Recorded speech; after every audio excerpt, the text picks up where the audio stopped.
Why do you say that, Father? You aren't afraid, are you? No, but I respect some of the superstitions of others. Often they are founded in fact.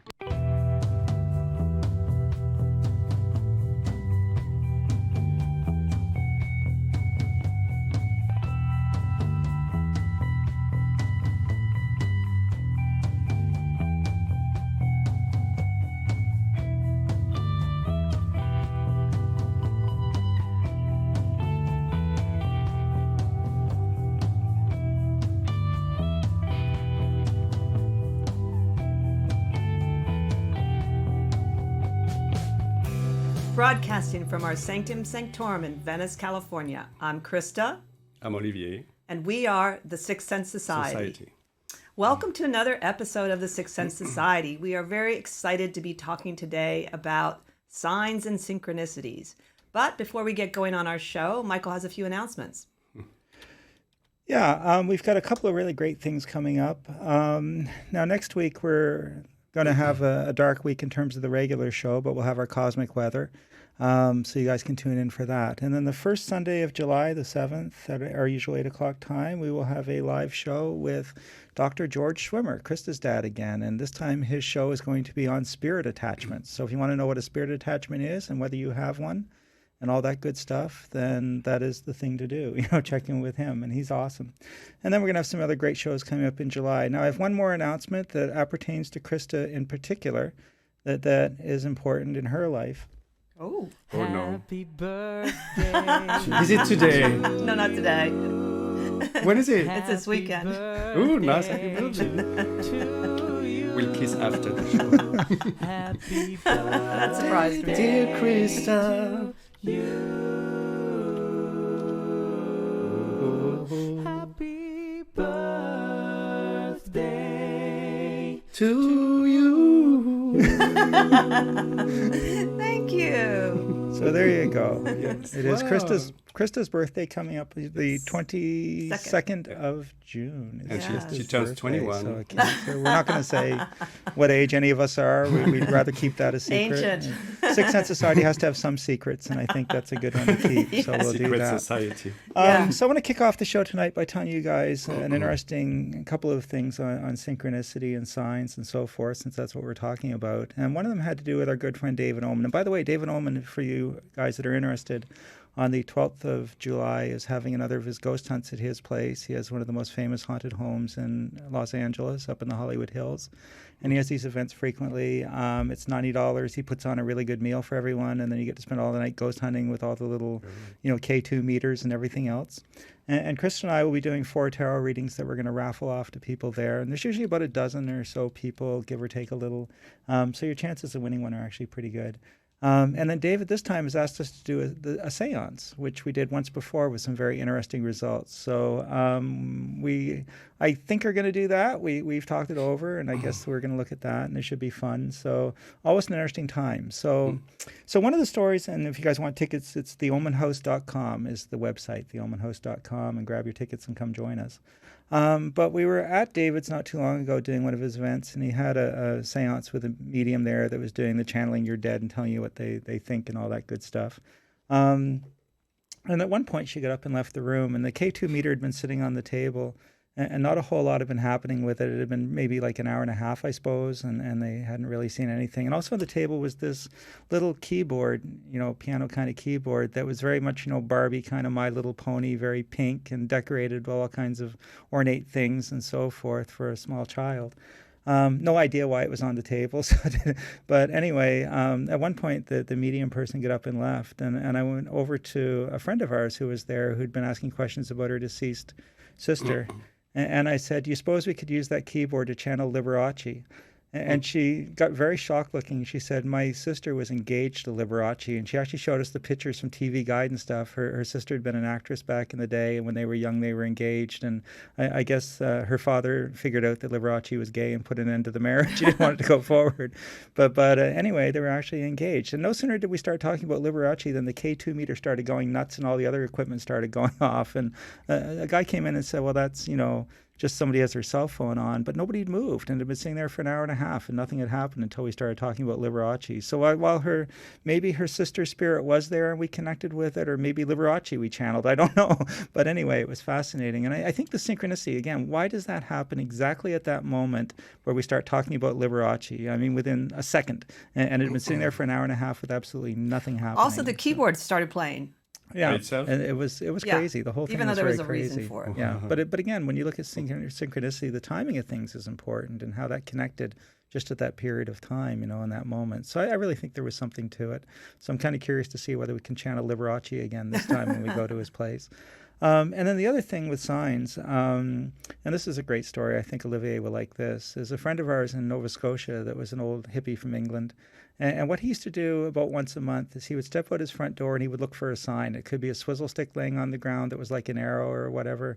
And he'd say, okay, I guess I'm supposed to go in that direction. So he'd head in that direction. He'd watch for his next sign. And it could be a little bit of conversation as somebody passed saying, something happened over there. So he'd say, I guess I'm supposed to go over there. And he would literally spend the whole day just following signs with no idea of where he was going. And he said, I ended up meeting some of the coolest people and gone places I probably wouldn't have gone. He said it was really totally amazing. So it's a really fun exercise. So if some of you guys out there want to try something interesting, spend a day following signs. And with that, I'm going to kick it back to you guys, and we'll look forward to the show. Oh, those are great stories, Michael. Well, the first thing I wanted to say was most people know that it was Jung that coined the term synchronicity, even though, of course, synchronicity has been around for thousands of years. So I did read his book, which is not the easiest little book to read on synchronicity. Jung is difficult to read. I finally felt relieved when I read that in Gary Lockman's biography on Jung. He talks about Jung being a little difficult, the way he writes, to read. So I didn't feel so stupid. So in the beginning, the introduction, this is a little bit about how Jung defined synchronicity. In his memorial for Richard Wilhelm, Jung used the word synchronicity to characterize the significance of the simultaneity of events that could not be causally linked. And then Jung gave such examples as the I Ching, the coincidence of Chinese and European periods of style, and astrology. He also talks about, in the book, which I had not known, how their synchronicity is connected to archetypes normally. And then he's got a very sophisticated look at how this all works with the archetypes and the unconscious. And then the second definition I wanted to just add, a simpler interpretation of that, is from this great book called The Power of Flow by Charlene Belitz and Meg Lundstrom. And I'm going to talk about the book a little later. But in the beginning, they say, when they talk about synchronicity, they're using Jung's definition. And what they say, it is the coming together of inner and outer events in a way that cannot be explained by cause and effect, and that is meaningful to the observer. And then they add another part to it, which we'll talk about later. So that's, most of us that follow synchronicity know that's the definition. And I am a big enthusiastic follower of synchronicities. There was at one point a woman I met that even was developing some kind of an app, but I don't know what happened. I've searched over the years, because a while ago that you could record your synchronicities on your phone because a lot of them are visual. Yeah. And I thought that was such a great idea. So if anyone's out there and want to do an app, please, I think that would be a great app. It's a good idea. Yeah, it's a great idea. So how would you personally define synchronicity? Well, I would, but I want to say something before. Friday the 21st, it's the birthday of his death. Oh, I didn't know that. I read it online. And the 26th of July, it's his birthday, so he was a Leo. So we are kind of in the midst of the whole thing with him now. So he might be somewhere here with us, hopefully to help me. And so how I look at the synchronicities, it's not really the definition he's giving to the public, but mine is more like it's orchestrated by unseen forces, which means it's something that you don't have control over. There's something that you witness, and that you realize that there's something that it's been put in front of you, and you go through the experience, and this is something that makes you go, wow, I really didn't expect this. And after you can give a meaning to it, whatever you want, but it's here to make sure that you know that you're on the right path in a way, and you realize that there's really something controlling your life or not. But I had so many experiences with the synchronicities, And every time I'm like, I can't believe it. I really did everything else not to have this experience, and I got the experience plus everything else around it. So it was really amazing. And I have like a little examples. One of a synchronicity is when I came to America and I was in a store. I was looking for a song that my aunt used to use for relaxation and meditation because she had cancer, so she needed to go through the whole experience, which was really hard for her. And she couldn't give me the name of the song, but I remember the song. So I go to the Psychic Eye on Ventura Boulevard, and I enter the store, and the song is playing. So I just had to ask the guy. So this is things like this are like meant to help you in a way and to make you advance in life. And for now, that's all I can say for but. And I think that Jung would agree with you because he really was impressed by the Tao and the concept of that. He has a couple of the poems in his book and how they believe in this sort of energy behind things. And he even says that it's something you can't really orchestrate. It comes from the deeper subconscious mind. And he, like, I think what he meant by being connected to an archetype, I'll give an example of one that happened to me. I was getting ready to become the worthy matron in the Order of the Eastern Star. And at the same time, I was going to have a hysterectomy. So I was really a little nervous because I wasn't sure I'd be healthy enough. And that year, each year they had emblems. And that year it was the sunflower, their emblem. So when I decided I was going to go and do it, I looked outside and there were these sunflowers that had started growing by this tree that have never grown there before or since. And I know where they came from, the seeds, but they've never grown there before. So it felt like a kind of healing affirmation because the sunflower is really connected to light and Apollo and Eastern Star at the time, especially, it was very spiritual for me, my journey up with it. So I felt supported by the universe saying, You'll be all right. You'll be able to handle it. We got you covered, Yeah. So it was really so unexpected because, like I said, ever since I haven't had sunflowers in that same spot. It was only that 1 year. And that's what I'm saying. Sometimes you just have to look at signs and messages. Like it's just simple, just to relax you, to tell you you're fine. Don't worry. You'll be fine, and just go for it. And maybe it was a tough experience for you, but it told you that you're gonna be okay. Yeah. And I think that's what's important it was actually, everything went really well. My healing went well. Yeah. Everything went well. I was actually able, by the time I had to start, I was fine, because I didn't start till a little later after. So the sunflowers were telling me it was going to be not only good, but I'll be fine, Yeah. So I have lots of examples of that. The most famous one that I really like is one of Jung's, and I actually brought it in, if I can find here it is.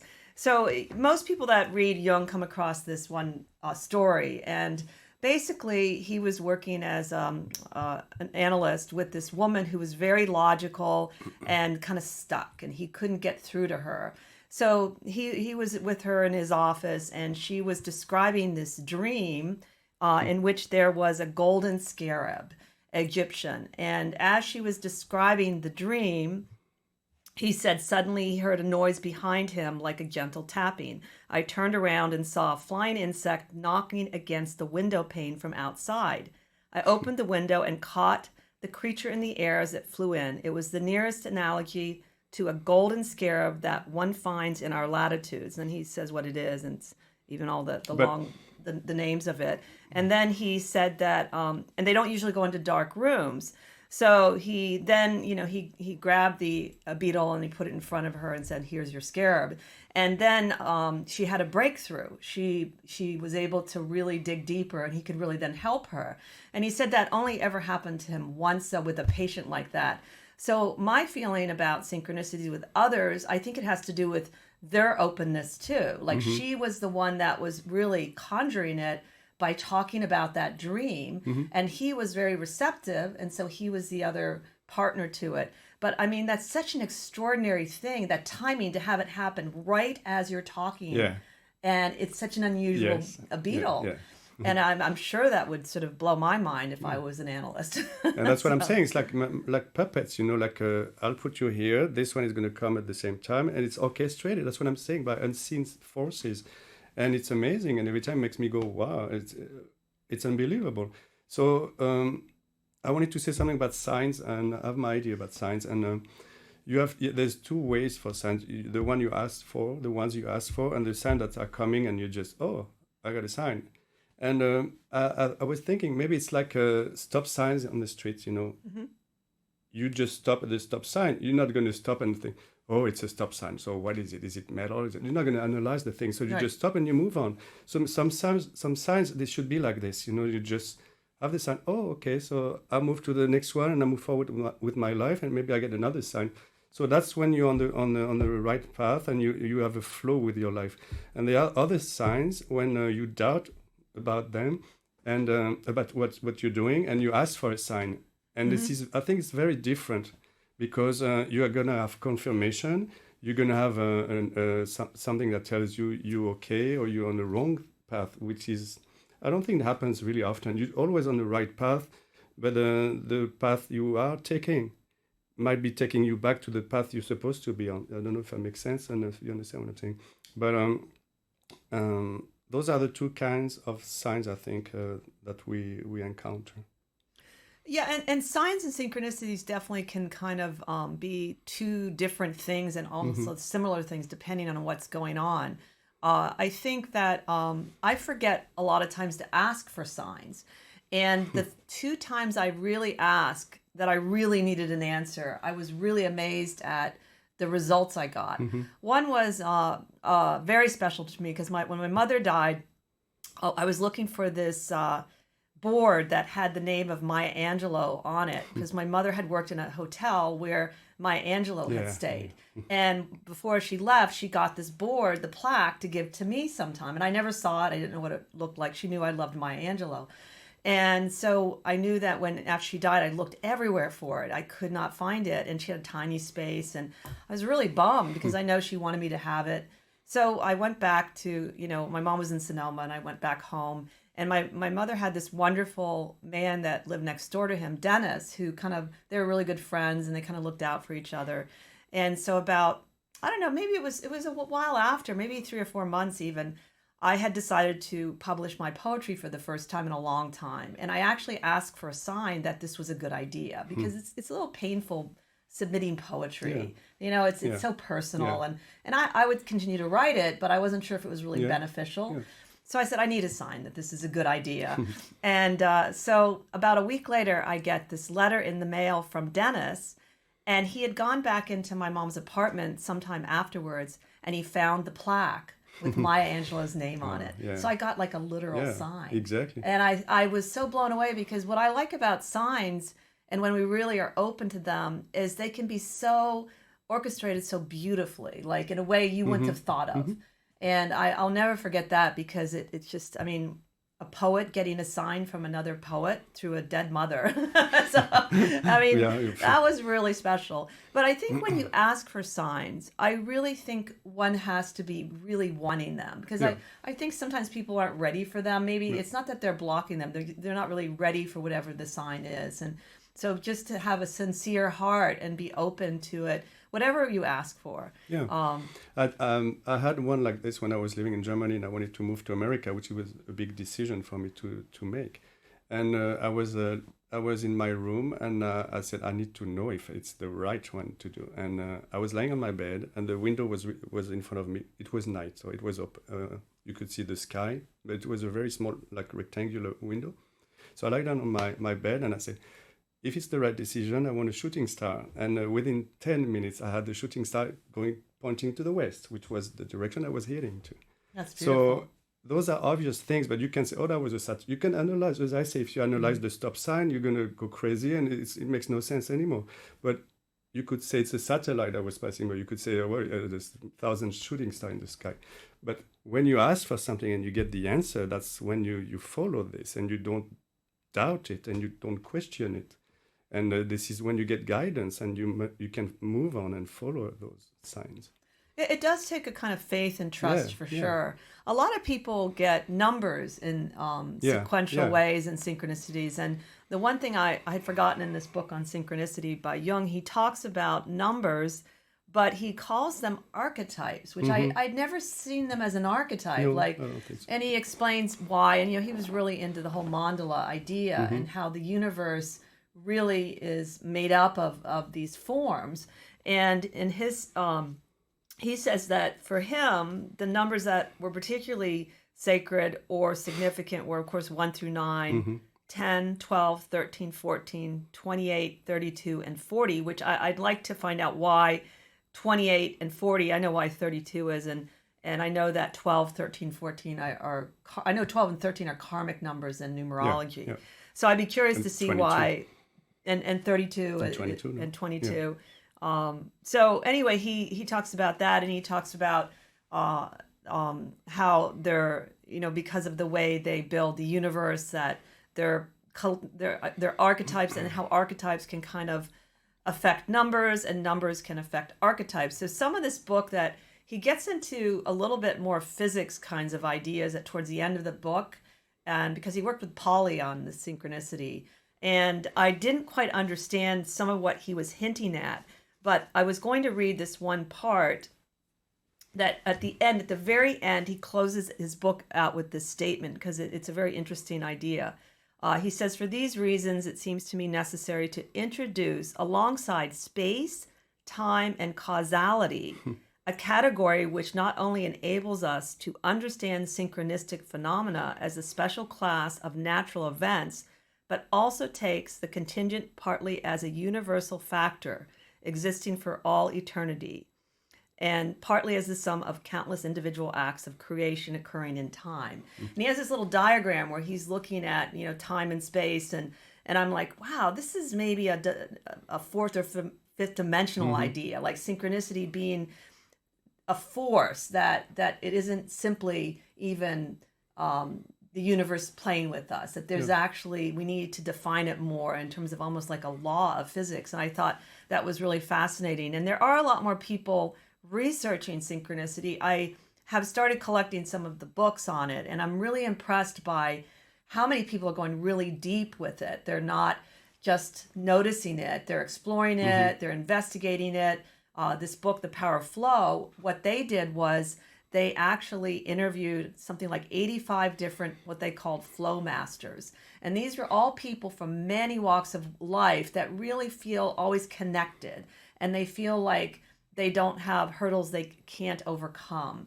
And so they also did these surveys and these groups. And so they did a lot of research, and they came up with these ideas of how to be in the flow, with synchronicity being a way to enter the flow, which I had never thought about before, that it's part of how you get into the stream of the flow. Yeah.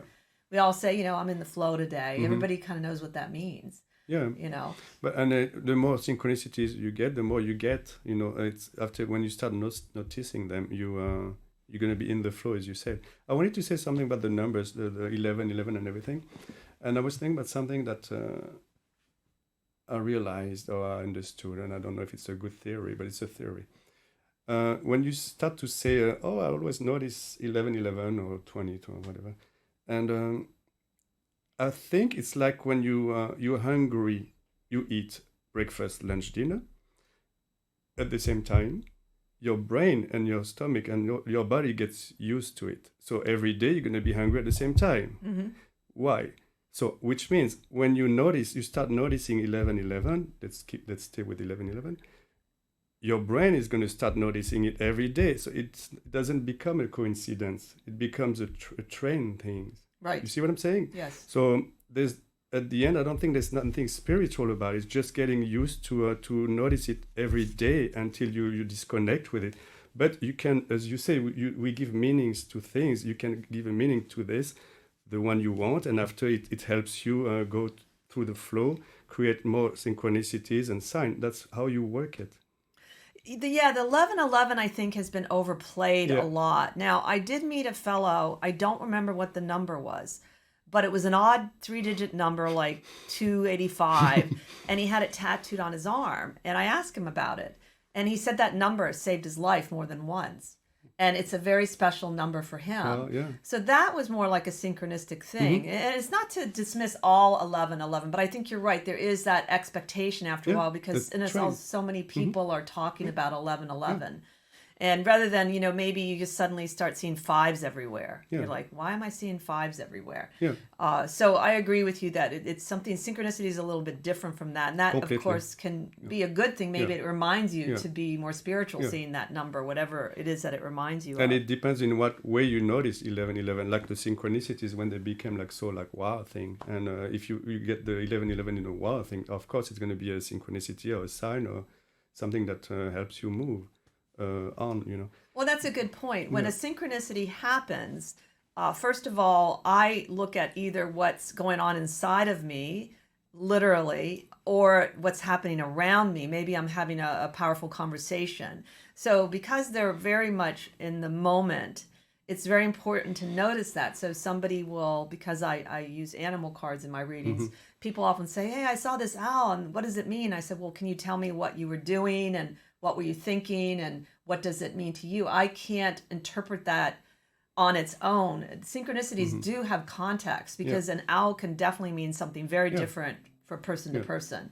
And also what's going on when you see these synchronicities. Now, if sometimes people want to just learn from nature, which is perfectly fine, and they use the totems as a lesson for the day. Like today I saw the blue jay and that's my lesson. And that's another very valid thing to do. But it is very important. That means that synchronicity, to be really in the flow, you have to be able to go inside yourself and watch what's going on in a neutral way. So in a way, it's an interesting training on really going deeper with the self.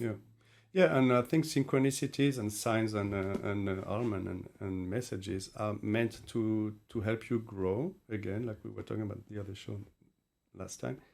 And if you caught in the 3D life, you will never see those ones, and until you get one big sign that makes you want to wake up in a way and change your life.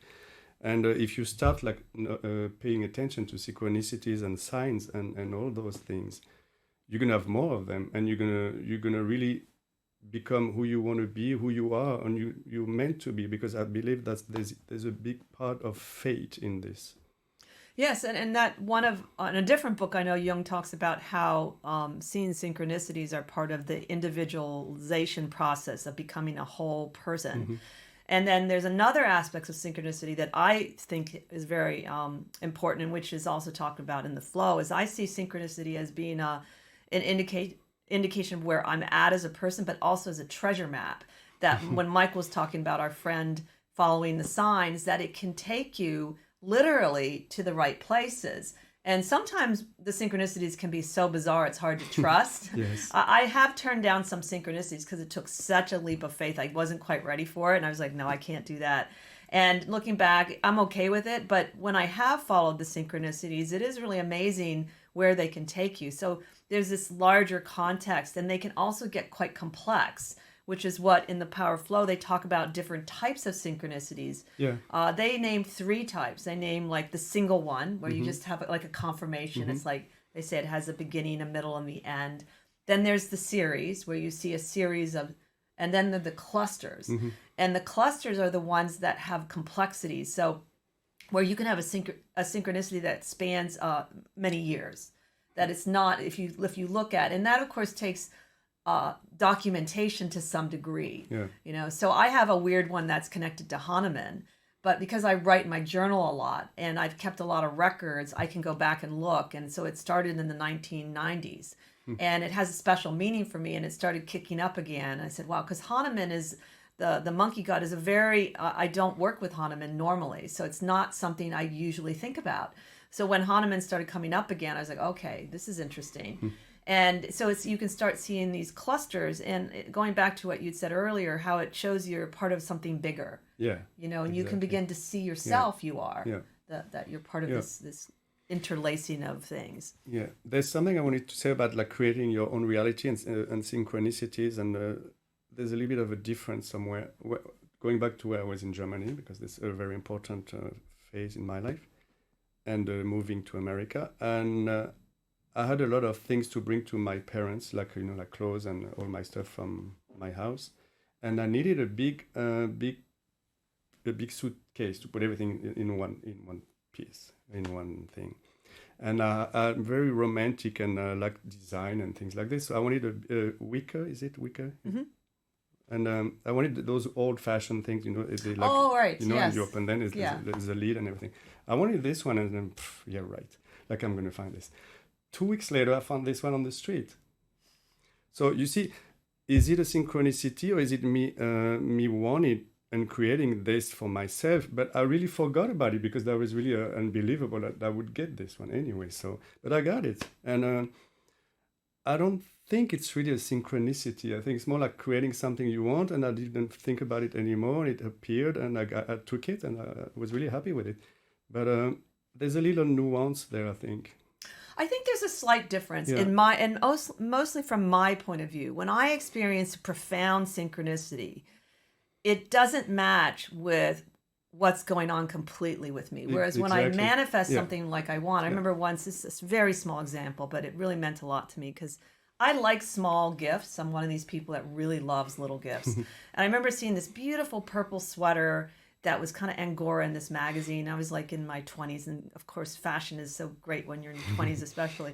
And I really wanted that exact color. And I remember trying to look for it, and it just did not exist. And I was living in New York, so sweaters were there, and I finally just let it go. And then eventually, I don't know when it was, like a year later, I found it in a thrift store. I mean, it was, I'd totally forgotten, and I was, oh my God, there's the purple sweater. What? So I thought that was more of a manifestation thing when I let it go, and then I let go. Whereas when I had the synchronicity with my mother, it was a different experience even. It was like something outside of me was reaching to me in ways I really felt it. I felt this energy coming to me, and I was like, and it always makes me feel so humble and happy when I have these synchronicities. And then when I feel like I've done a manifestation thing, I just feel like, yeah, it works, I mean, it's more like, of course it works, to some degree. I don't think we can manifest absolutely everything we want at the instant we want, and sometimes we think we want things we really don't, so that's another story. So for me, there's a slight difference, but I can see where they look very similar. And maybe they are for other people, but for me, I feel, at least the deep synchronicities, like they really feel like something else is coming. And I do feel that's when I feel part of a really beautiful universe. That's when I feel more hopeful, and that I don't understand how it works. Really, I don't know what this universe is. I just know that it's responsive. Yeah, and a good metaphor for this would be that it's like a movie. You're entering into a movie when you have this experience with the synchronicity, because it's really out of this world. It's, as I said, it's unseen forces that are doing this for you, and it's for you. It's not for anybody. It's just for you, and it's unbelievable. I love it. I want more. And you can have more. So the cool thing about the book, The Power of Flow, is that they went through and looked at what it took to stay in the flow. And they have exercises. But what they found, and this was from talking to all these different people, and also I love that they talked to just ordinary people too, and not just certain kinds of people, spiritual people, or in fact, some of them probably wouldn't call themselves even necessarily spiritual, some of the flow people. So they found that, first of all, there were 9 characteristics or 9 attributes that create flow. And of course, these are all good attributes. And these are the 9 that they say, and they go into them in detail: commitment, honesty, courage, passion, immediacy, openness, receptivity, positivity, and trust. And if I have people come to me as clients sometimes say, normally I'm very intuitive and I'm in the flow, but it's somehow blocked, the flow. And so one can go in and sort of see what area that I am blocking things with and kind of work on it. And this is all based on research too. It's not based on simply these are good ideas, which, I mean, none of these, attributes are negative. So I remember one thing too that she said about people, and the writer said about people that experience flow a lot, is they have deep integrity. I thought that makes a lot of sense. It does. So if you feel like, sometimes you're just not in the flow and you're off it a little, your game, then there's ways to correct it more quickly rather than just waiting for it to come back. And as I was saying, if you're caught in the 3D dimension, you you can't see those things, and you can't create more of those. So you have to disconnect from it, and there are many ways you bombarded with all those downers, if I can say that. You see what I'm saying? And the best way is to keep the flow is to be quiet and patient, and go for what you want and move with it, I think. And being in the flow, I wish I could remember some of the stories. The other thing I liked about the book, there's some really fascinating stories of when people hit obstacles, what did they do? And it does not mean that you will not hit an obstacle. You can still be in the flow. You just learn how to navigate the obstacle. So I thought that's why I liked it. It's more realistic. It wasn't this idea that we're always going to be in this perfect harmony. I don't think flow is harmony. No, it's not. It's different. But it's a profound state. And I think that people that feel they're in the flow largely are more content in life. And it's like you're heading in one direction, and it's like going to a different country on a boat. You have like waves, you have like storms, but you're going there. So you're going to go through this, and as you say, it's never always like quiet. It can't be. Life is not about being quiet. And you're going to have those experiences like obstacles, and you stop, you meditate, and you listen to what it wants to tell you, and you're going to have the answer. And after you go around it, and you move on again. Move on. It's all about moving on. Well, yeah, even the word flow sort of suggests it's about movement. Exactly.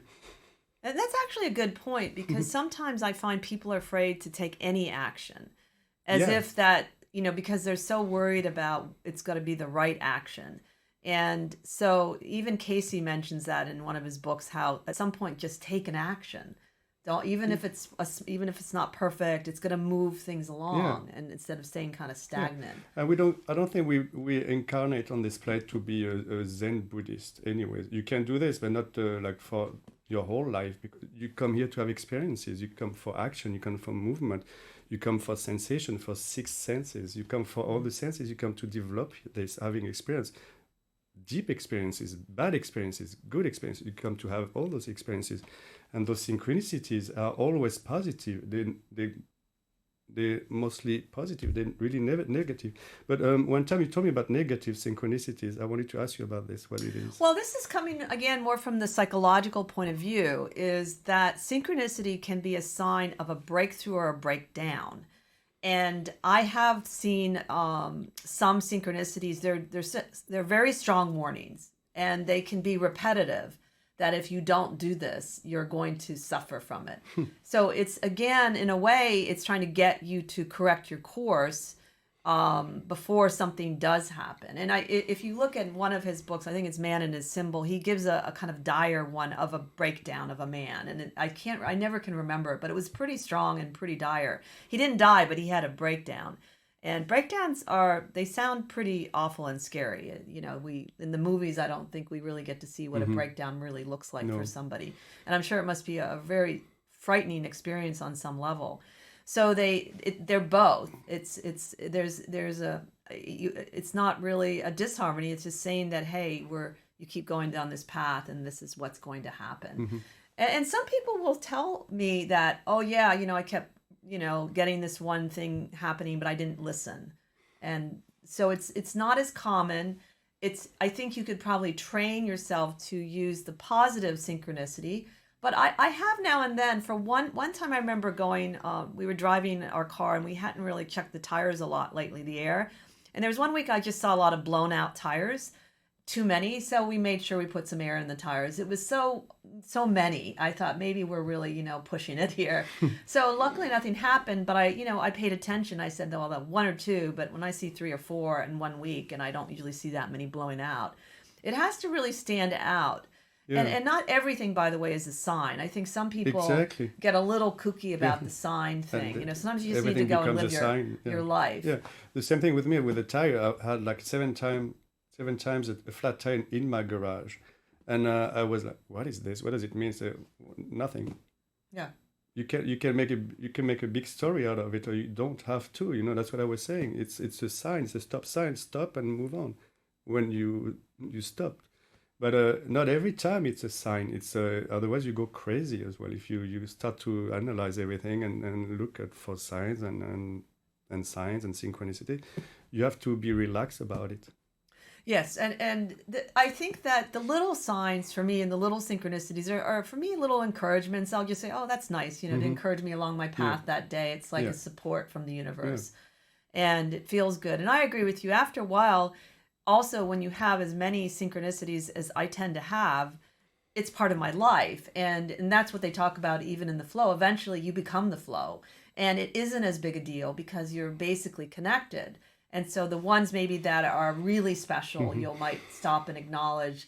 And it's not to say that you think any less of them. You just really, I think you've integrated them. You accept that they're part of life and they're part of anyone. Anyone can have this. Anyone can have these signs. I'm not special. You're not more special. I think the universe also does signs and synchronicities in the language of the person would receive it in and understand it. Yeah. So that's why it becomes quite unique. The way you would get a synchronicity would be different from me. Yeah. And I don't know if you remember, like a few months ago, we had like butterflies all over the place, like thousands of them. Oh, yeah. And same thing, like you see one, oh, there's a butterfly. What is it? I'm transforming. I was born. How to say it? Reborn. Thank you. And you can analyze it again and say, okay, it's California, it's Los Angeles. We have lots of butterfly. Maybe Los Angeles or California is transforming and being reborn. And that was kind of special for some people because I didn't see any of them. You didn't? Not every. Some people were right there, like when it was happening. For me, because I didn't see any of them, a lot of people didn't see them except on the news. I think if you saw them, to me, that was kind of special. Whatever was going on for you with transformation or rebirth. And after I look on the news, and they said they were coming from South America and they were moving to Canada. So there was like migrations. So, okay. So they were not here. And suddenly they appeared. They was like really passing by. But it was interesting. Well, and insects especially can have very powerful messages. So the ones that I see a lot for people, dragonfly and butterfly in its different stages. Especially, there's only 2 times I've ever seen a cocoon. And one was a monarch. And so I really paid attention. So I think they really can be quite special for people overall. I've read some really interesting stories how butterflies have really appeared in weird places. Like one was in a prison somewhere. It was a story with a prisoner and the butterfly somehow got in. And they just seem to kind of appear out of nowhere for people sometimes. Dragonflies too, they'll just kind of show up even in the city when, you don't expect. They seem to be very powerful at being part of synchronicities. And hummingbirds too. Yes. 2 years ago, I used to see a lot of, which one was it? The dragonflies? Yeah, dragonflies. Yes. And it's supposed to be emotional growth or something like this, I think. Well, I think there's different messages for different people. So I use Jamie Sam's interpretation, which is about basically seeing the light and truth of things, not being fooled by glamour. And of course, it has that metamorphosis too, like a butterfly. And I guess it takes 2 years to go through a complete metamorphosis. Oh, yes, interesting. So, but there's no rules about that. It's really kind of what you follow culturally, and it might be unique to you. Maybe whenever you see a dragonfly, something particular happens, and so they can be kind of indicators that way.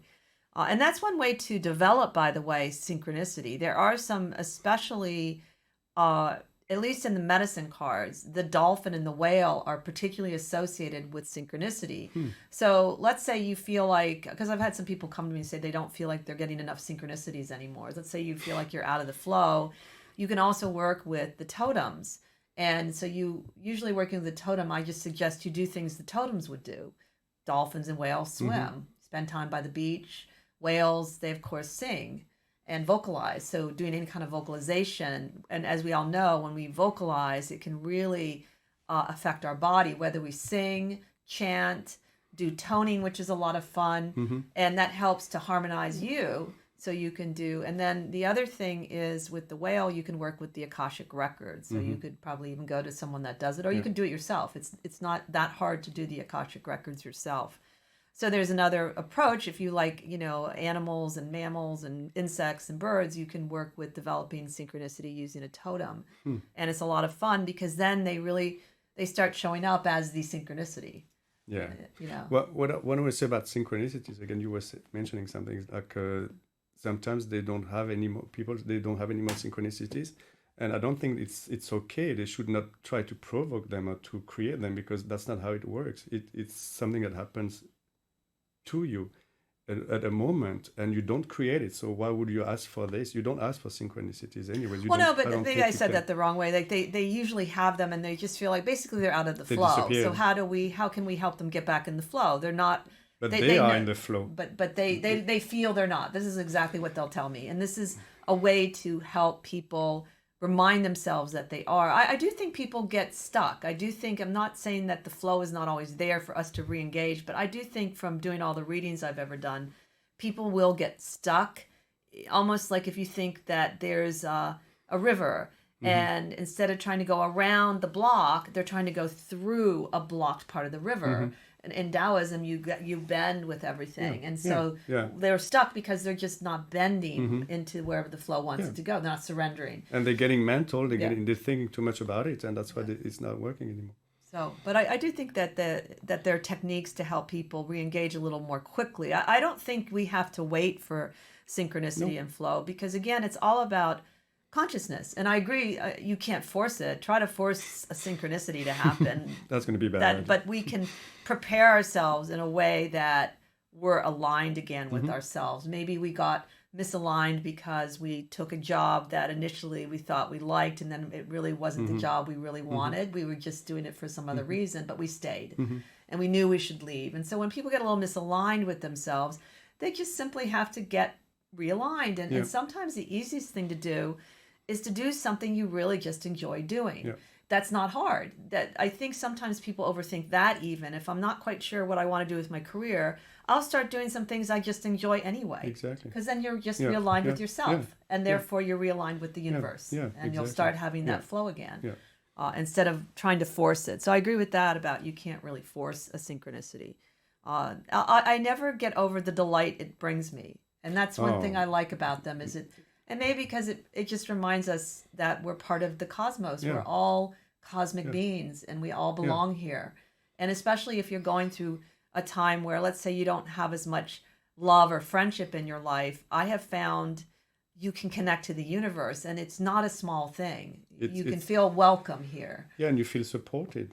You feel like you have a connection. You feel like you can be connected with others, and you're connected with the universe, whatever it is. And it's really a good thing, and it's very important for your life, for yourself, you know. One of my favorite flow stories, and this was before I think I really thought about synchronicity. So I was in my early 30s, and I was living in Woodstock, New York, in the town there. I had a cute little apartment, and there was this bookstore, and it's still there, Mirabai Bookstore. It's a little spiritual bookstore run by a woman, Ann Roberts, at the time. And she only had, like, I think one other employee that worked there, and it was a really cute store, and I really wanted to work there. So I went to apply, and I had been laid off from this job, and so I had, like, almost a year where I could just take unemployment, and I was really kind of needing it, so I did. I took the year, and she said, no, I'm not hiring anyone else. And she had this one lovely woman that had been working there for, like, 7 or 8 years, and she looked happy. So then a year later, I had lost the application form, and I decided that day I'm going to go and apply and give her the application. And I went in there, and the woman that had been working there for years had just decided to go back to school. And it was, and even the woman, Anne, was like, that was an incredible timing. It was a year later. Wow. And I just decided to do that. And it was really a very good experience working in that bookstore. And I met some really neat healers and things like that. But that kind of flow, I'll never forget it, because it was a good amount of time that passed, and it wasn't like she hired very often. Like I said, she hadn't hired anyone for years and years. So to me, that's an example of flow. Is I just trusted intuitively, I'm going to go back in there now. This is the time to do it, and it wasn't because I even had run out of money. It was just, this is when I'm going to go back and find out. Is it orchestrated, or is it like being at the right time at the right spot? Is it different from a synchronicity that's orchestrated and it's like a movie, like when you go wow, and you got this job because you were at the right time? What's the difference? Well, I mean, this is just an opinion, but according to in the Power of Flow, synchronicity takes you to flow. And so what that experience to me was being in the right place at the right time is flow. You're in the flow. And everybody will talk about, I feel like I'm in the flow, you know? So that somehow they're together. And so to me, it was more about a story about flow and being in the flow with that job and not so much about synchronicity. You know? And though they're tied together. And so again, that's just a theory and that's an opinion, though I do think there are other books on flow that it's been around for a long time, the psychological view of flow and what it is. There's a lot of thought put into it. I haven't read those books, but I know it's been around as a concept, flow, for a while. And it's being present all the time, being in the flow. That's part of it. It's not looking back all the time or in the future too much. Well, I think there's a little misunderstanding about that. What I think is meant by being in the present is when I sit down and talk to someone, I sit with them fully aware of them. Exactly. It doesn't mean I don't spend any time at all looking at my past or looking into my future, because if I don't look back at my past, I won't gain any wisdom from my experiences. And so even when I'm looking back in my past, I'm very present to my past. I'm in it. I'm writing about it. I'm talking about it. And my future, when I'm looking to my future, I'm really thinking about it. I'm focusing on it. So I think the presentness is about being in one place and not scattered in two different directions, whatever time frame you're working with. So I think for some reason, because how would people plan then if they didn't have time to look ahead? So I think that distractiveness is what they're saying don't do. Yeah. You know, don't be distracted while I'm sitting here with you. Yeah. Don't be look thinking, around. okay, now I have to go make coffee. Or Yeah, exactly. So, as much as possible, as much as we can, just be there. And of course, the easiest way to do that is breathing. So actually, a synchronicity could be a confirmation that you're in the present. Absolutely. Absolutely. And you moving, you have this scene going on, and that's extraordinary, and that's confirmation that you're here now, and you can move on. It's really about the flow and moving on, but not moving on in a way that you should look over there. You are there now, and you have this beautiful scene that's happening, and you've been taken to this synchronicity, this experience. That's amazing, and that's how you know you're here now, I think. And it's beautiful. I really want more, because the ones I had were like crazy movies.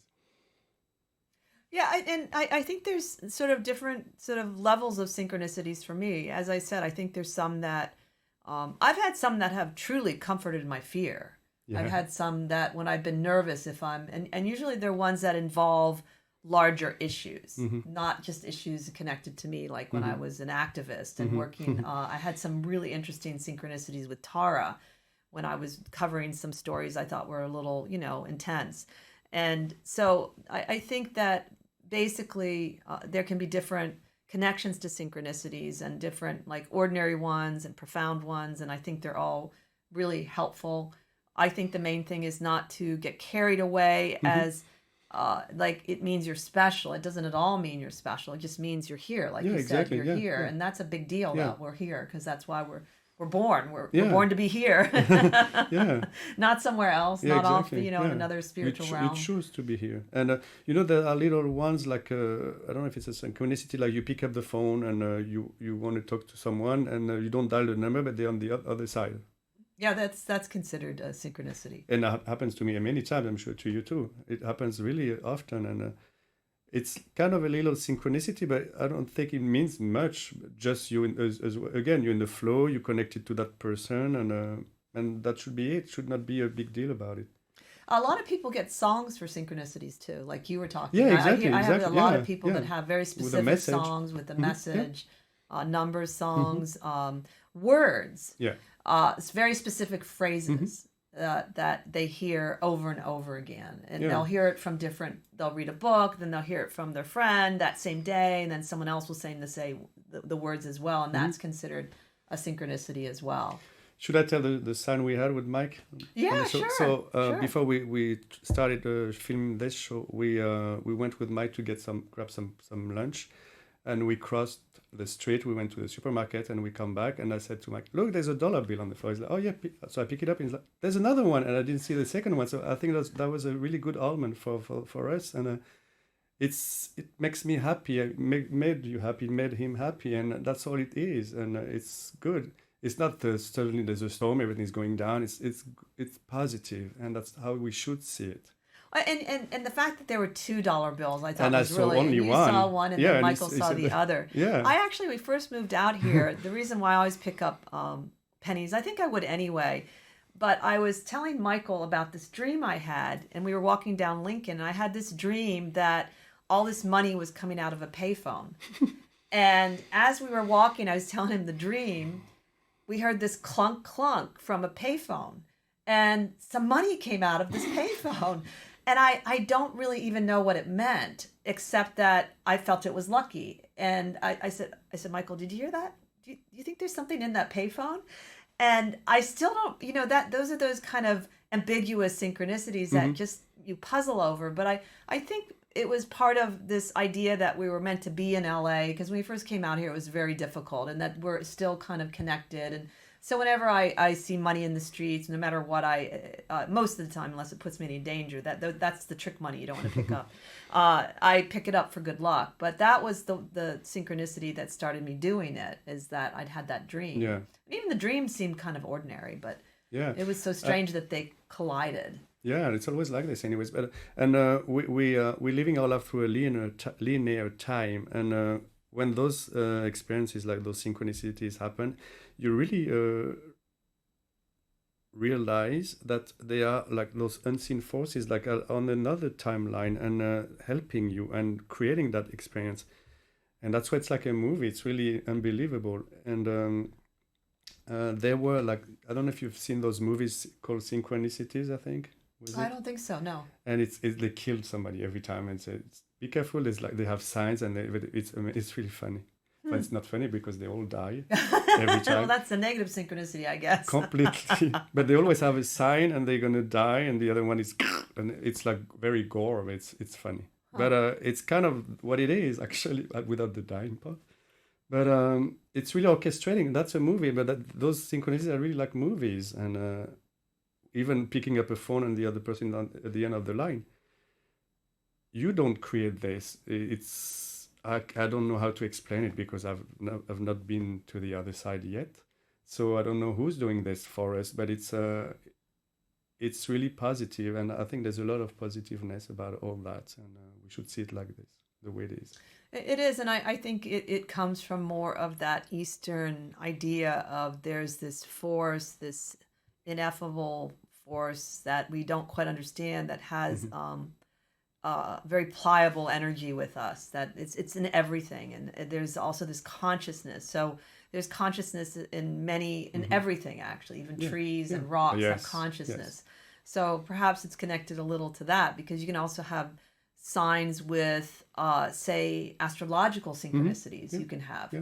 And so some people believe that the planets are these giant beings that are conscious. I think so. And I think so too. Like the Earth is a being it's that's Mother conscious. Nature. Yeah. And I believe that we're getting closer to proving that with science even. Oh yeah.